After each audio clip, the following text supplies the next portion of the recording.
Hello, I am Wando Sombu with the NAN News highlights.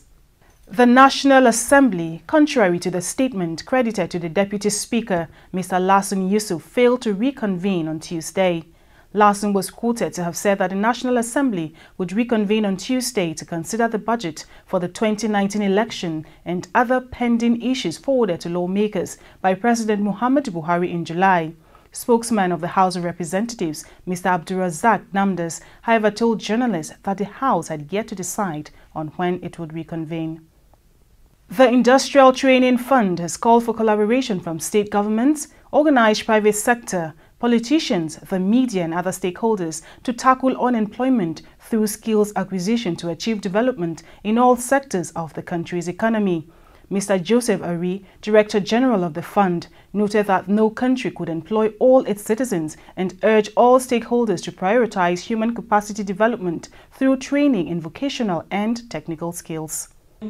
The socio-economic diversification program and industrialization program for economic recovery and growth plan of the federal government is also one of the ways that has been re-lubricating companies and bringing such companies to life. Dr. Isa Pantami, the Director General, National Information Technology Development Agency, says the agency is determined to promote production and consumption of indigenous ICT content.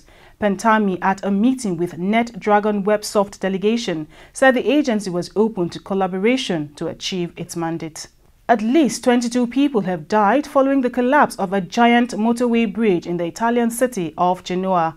Dozens were also injured in what Danilo Toninello, Italy's transport minister, described as an immense tragedy. French President Emmanuel Macron tweeted a message of sympathy to the people of Italy and said France was ready to offer any necessary assistance.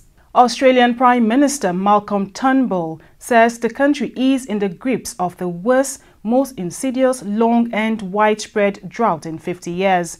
Turnbull, while addressing Parliament, said 100% of New South Wales state was in drought, adding that the situation was approaching the 1965 to 1968 drought that affected the country's entire east coast. It's a huge challenge. It's been going on for a long time, putting enormous pressure on rural communities. For details of these and other stories, do log on to our website, nan.ng.